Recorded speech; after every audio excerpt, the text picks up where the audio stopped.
exclusive access to the federal agency at the center of a heated national debate. We bring you behind the scenes to see how Immigration and Customs Enforcement operates locally. With the tension surging, Carolyn Gusoff went inside ICE operations on Long Island for a rare view of how, where, and why arrests are made. It's before dawn at an undisclosed location in Nassau County. We've been invited to witness and document a targeted enforcement action with ICE. And also question Long Island's ICE boss without any restrictions, except not to show the faces of officers involved.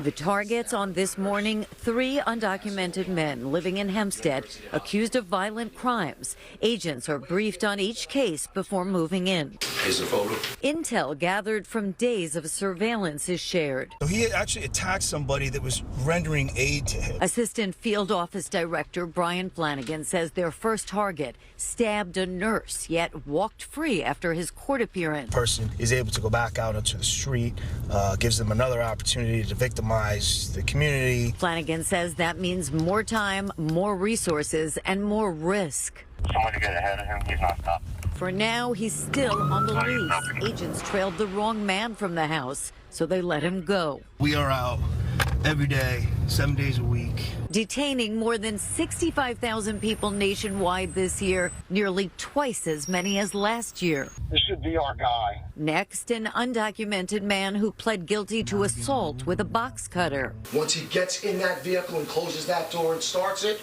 we're going to effectuate. Let's move. Flanagan makes no apologies for the surge in enforcement. The border was essentially just wide open, so there's thousands, if not millions, of people that are here that we have no knowledge of. The border's secure now, so, ICE's primary function is interior enforcement, and that's what we're doing. I asked about the majority of those detained, people with no criminal record, many with jobs, families, and deep community ties. The beloved Port Washington bagel store manager who overstayed his visa by decades. The Central Islip teen brothers brought to the U.S. as children. I was hoping for them to see us from who we are right now. Deported to El Salvador, where they know no one. We have seen in my reporting on Long Island people who have not been accused of a crime. What is your criteria for who you're going after on these daily raids?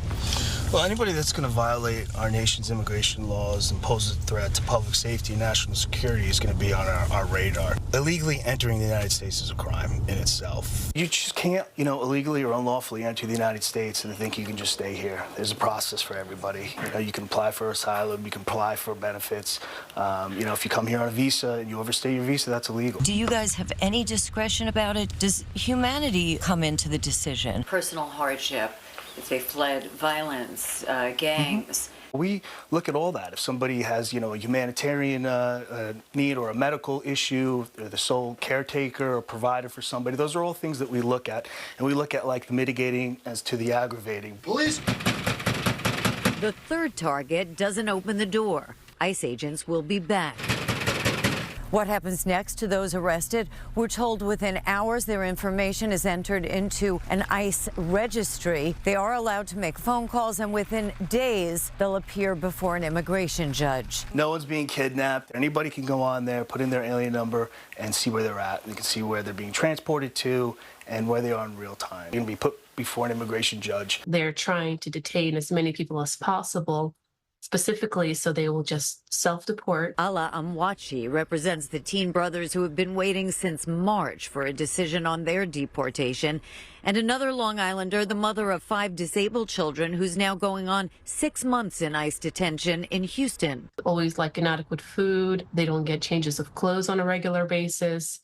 These kinds of conditions, eventually, they become intolerable. She says she must now discuss self-deportation options with those who cannot bear the family separations and fear. There's a whole propaganda project to dehumanize immigrants and and kind of give the appearance that they're not really humans, like they're just like a subhuman class. We do see a lot of times ICE agents are masked, sometimes not even marked. What's the reason for that?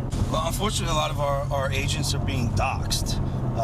People are putting their information out on social media. They're making death threats. We're doing a job that we've been doing for years under many administrations. It's really sickening. So it's done to protect the officer as well as his family members. Decisions about who gets deported are up to a judge. We have nothing to do with it. We just totally identify, locate, arrest. We're being vilified for doing our job, for enforcing laws that have been passed. And I think that's the hard part.